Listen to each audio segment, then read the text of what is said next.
Hello, this is Vera again. You can hear the echo. I am here in Mycene,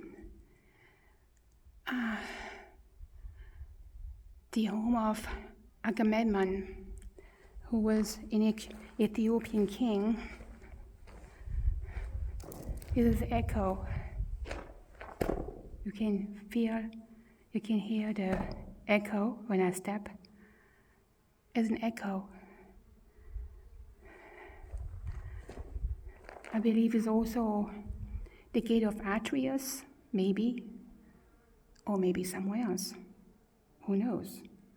And we have this funny rock over here that stands between two others, and seem to be like it is polished. Polished, yes. It has some polishing up there. Very strange rock. Is red.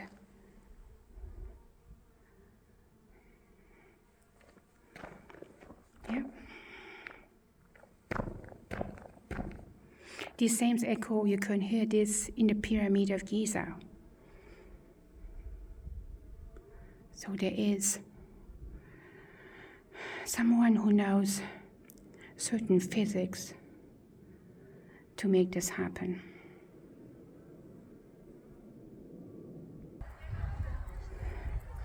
Here is perfect polygonal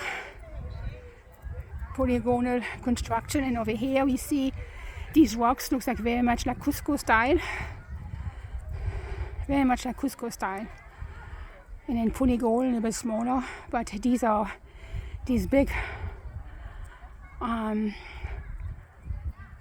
square rocks. Very much like Cusco. And here this is polygonal, a bit smaller.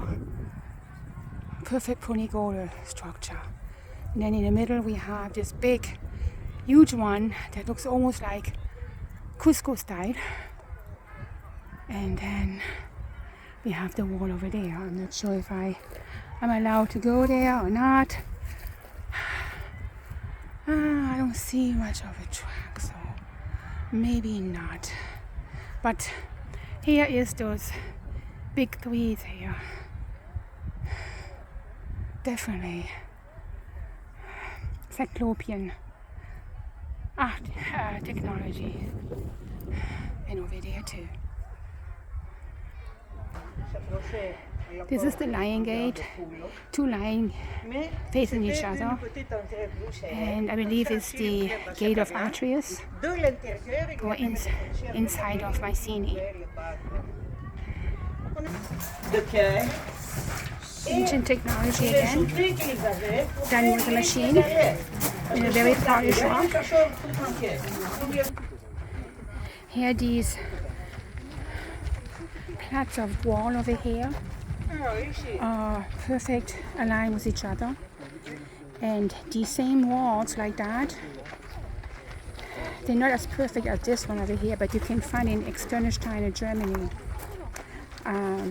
when you're on top of the rock formation. They're not put together but hooked with some kind of iron clamps. But very interesting. You find the same idea over here. Here again you can see those plates, those rectangular plates around that are found also in Externstein, Germany.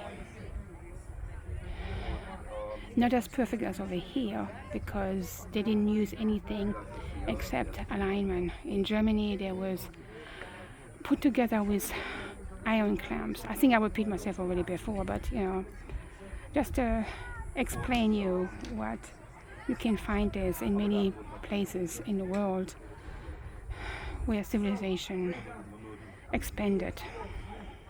You can see those plates again. I am inside the corridor of those plates. Yeah. They rectangle and they're built in the ground. It's supposed to be they found some dead bodies here. Not sure if that's true or not.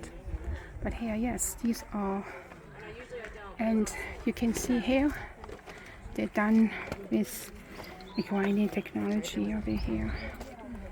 Yeah. Looks like this could be a pyramid. Maybe it's just food for thought. It looks like very much like one. But this is a construction of an arch to go through a passageway. Look at these rocks, how they have been formed. Totally different than of Roman technology. Very much like that could substance any earthquake. Yes. I believe the same thing, not exactly, I have to check on that, but I believe something like that can be found also in New Grange, New Grange Island. And we know that that island had a Greek colony up there, so I'm really not sure, but it's on my bucket list to visit New Grange Island. This leads to an underground passageway. Everything is dark down here. It could be that it's an underground city on the bottom, like you can find at Derinkuyu. But yes, it's underground passageway that go underneath the structure of Mycene. Have those two rocks over there on each side. There could be also, yes, a refuge of some kind to leave into an underground city. We don't know. This is here a Cyclopean gate, and a polygonal rock formation, rock structure. And on the very top, on top of the hill, there is a red-orange color wall, and it seems to be like they are like very amazing big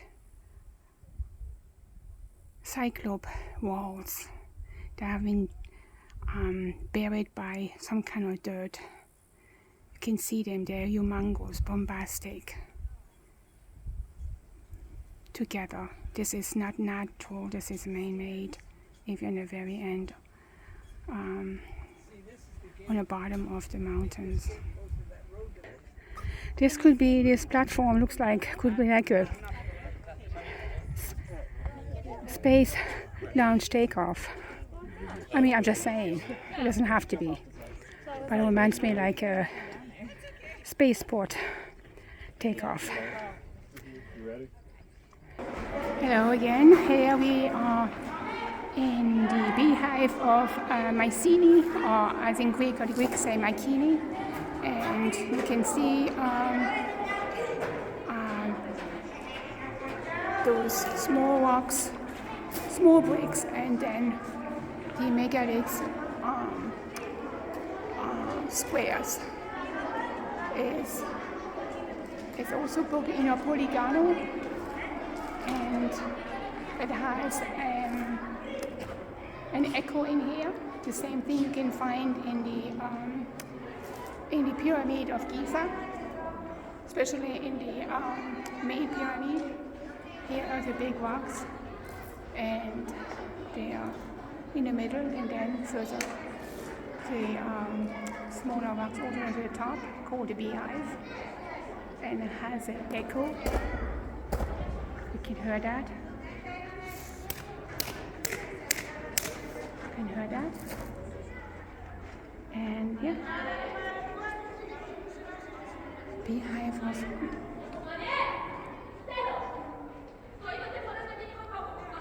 yeah. Over here, it's again the rectangle, very similar to the pyramid of Giza. Of course, a much smaller version. But if you go to pyramid Giza, you will see this triangle in the middle of the pyramid. This one here is on top, but it looks like a very smaller version of some kind of pyramid. I call it a beehive because it looks like a beehive. And if you can remember in the Bible that the son of Saul was in a beehive. So did Saul knew about the beehive of Mycene? It's a question to be asked.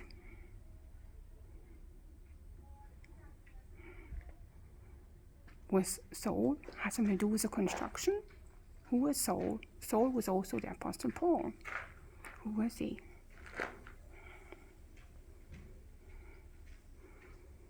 He was a Jew, and maybe also an Ethiopian. Who knows? We don't know. But the beehive altar reminds me of the King Saul. To remind you also that Corinth is not far away. It's only 50 kilometers from here. This is where one of the book you can find in the Bible, the first and the second Corinthian, which was probably written in Corinth. An underwater water system. It's like an underground.